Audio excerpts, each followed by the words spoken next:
partir de la racine. Si les femmes ne peuvent pas être en Mauritanie, je veux dire, ou bien ailleurs, dans le domaine de prise de décision, c'est qu'il y a faille dans des partis pour que les femmes soient en tête de liste. Les grandes filles. Dans les zones rurales, pas du tout. À partir du collège non plus, du secondaire et ne parlons même pas des études supérieures. Voilà. Question du genre.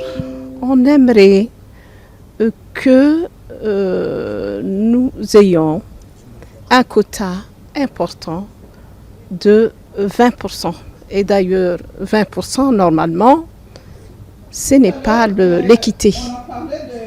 On aurait préféré donc avoir beaucoup plus. Et depuis 2006, les femmes n'ont pas atteint le quota de 20%. Au moins, qu'on revienne au quota de 20%. En ce qui concerne l'éducation, je pense que la racine le mal se soigne à partir de la racine. C'est-à-dire qu'il faut donner l'opportunité aux filles de continuer leurs études, d'aller au secondaire, d'aller même aux études supérieures pour qu'elles puissent prendre des décisions justes pour faire avancer la femme en Mauritanie. En ce qui concerne la pauvreté, on sait que les femmes sont très pauvres.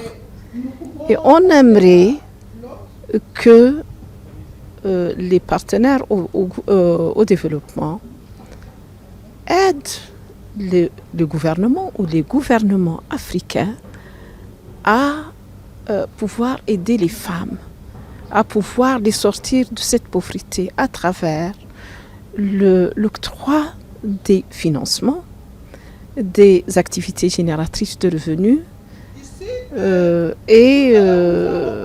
ça peut les aider à ne pas faire travailler leurs enfants mineurs qui sont en âge de scolarité.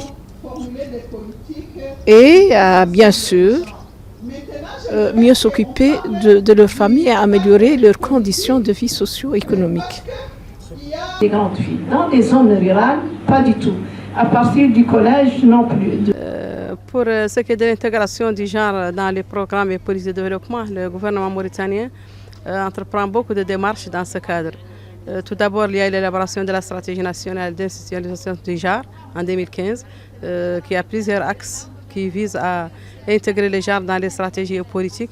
Et parmi ces actions, il y a la constitution des cellules sectorielles au niveau des départements concernés, à qui on fait la formation aujourd'hui pour qu'eux, à leur tour, puissent faire l'intégration du genre dans leurs politiques et programmes de développement de leur département. On est sur l'amélioration de la participation politique des femmes, sur l'autonomisation des femmes, sur l'accès des femmes aux postes de décision, sur l'accès des femmes au marché public. On est sur l'amélioration de la condition de la femme de façon générale, l'amélioration de la protection de ses droits, comment dirais-je, sa participation économique au niveau du marché local et international. Là, proprement dit, vise à améliorer cette participation des femmes dans tous les domaines de la vie active. Douanières, elles font la mécanique, elles font beaucoup de métiers. Pourquoi ne pas les former?